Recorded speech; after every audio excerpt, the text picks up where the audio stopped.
To another episode of Spade and Spoon Online. Today I'm going to be making French onion soup, which is one of the easiest and probably cheapest meals that you can make. It's about 8 degrees here today in Melbourne, so it's perfect soup weather. I'm going to be showing you a couple of little hacks, I guess, to make it even easier to make and to boost up the flavour also. All right. So our first thing that we need to start off with is our onions. So traditionally you would slice your onions and caramelize them. That's what gives the flavour, because there's really simple ingredients in French onion soup and onions are really the hero of the dish. So you want to caramelize them to bring out all the sweetness of them. That takes about 40 to 50 minutes, almost an hour to do on the stove top, which is okay if you've got the time, that's fine, but you have to keep an eye on it, and you do have to stir it because they can burn easy, because onions are quite high in sugar. That's where they get their sweetness from. So you pretty much have to be stuck at the stove stirring for about 50 minutes. So if you don't want to do that option, another way, which does take longer but less effort on your part, and that's to chuck it in the slow cooker. I love a good slow cooker hack. So I'm going to slice up my onions. I'm going to chuck them in my slow cooker for about 8 hours on high. But halfway through, or every couple of hours, I will check on them and give them a stir. So this is a recipe to make when you're still around at home but kind of working and busy and don't really want to be stuck in the kitchen, but you still need to be around to make sure that they don't burn on the bottom. So I'm going to slice these by hand, but you could absolutely do this in your food processor and save some time also. Ingredients that we're going to be using today. I've got about 1 kilo of onions. I'm using the brown onions. They've got the best flavour for this one. A decent whack of butter. I reckon this is about 100 grams, maybe a bit more.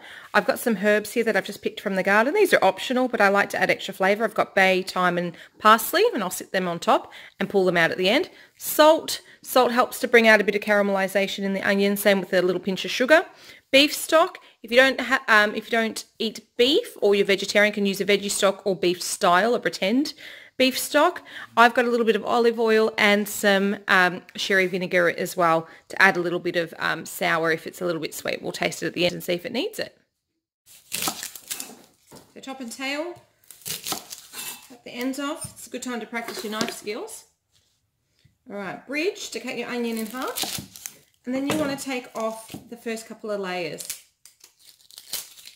This might get you crying, this job. I've got a lot of onions to cut today. So I'll peel off the skin, and then it's just a matter of slicing your onions. So you notice that I'm using the spider grip here. Fingers and thumbs are tucked out of the way. And roughly about the same size if you can. And once it starts getting small, I'm going to move my hand out of the way and just chop it in half. So if you can see the sort of thickness that let me get one piece. Sort of about that size, okay? So I'm just going to repeat, I've got about 1 kilo of onions here. I'm using brown onions. You can use... Yeah, those onions got me. Putting eye makeup on was a rookie mistake today. So onions are chopped. They're ready to be added to the slow cooker. So in there I'm going to chuck in my... let me try that again. So onions are chopped. I'm going to add them into my slow cooker now, but first I need to add in my hunk of butter. It's going in. I'm going to put a little splash of olive oil because I like olive oil. And then I'm going to place my onions in there. Onions are in. I'm going to add in a pinch of salt. Put a pinch of salt in there. Helps with the caramelization, as does my pinch of brown sugar. You can leave this out. You don't have to put that in. I'm going to add in some herbs.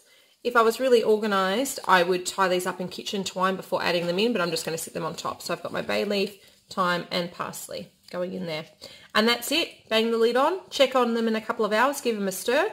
And then just to continue to monitor the process. What you're looking for is caramelised onions that are brown, jammy, sweet.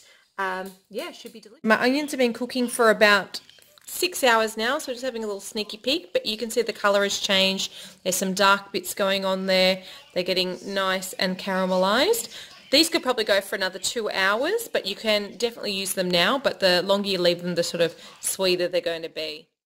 So I've just transferred it to my pan because I'm getting impatient now and it's getting close to dinner time, but you could do this in your slow cooker as well if you've got a little bit more time. But I don't know if you can see this, but it's just starting to stick to the bottom of the pan, which is what I'm after. So I've reduced the sort of excess liquid off. Now I'm going to add in a tablespoon of flour. That's going to help to thicken my soup. This is optional. If you like a thinner soup, you just leave the flour out. So I'll add a tablespoon of flour. So this is like making a roux, like when you're making a white sauce. I'm just going to cook that out for a minute. Just don't want that sort of floury taste in your soup. I'm going to be adding in beef stock, but absolutely up to you what type of stock you use.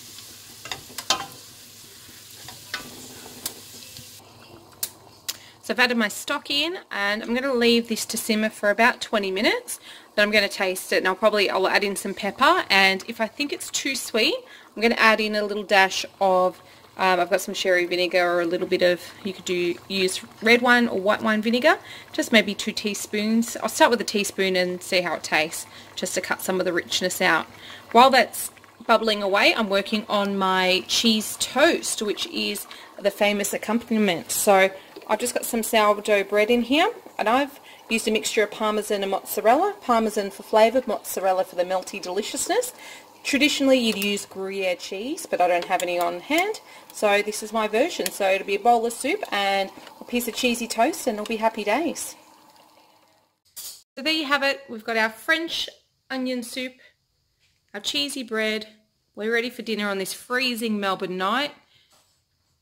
Cheap to make, simple but really tasty ingredients, so give it a try.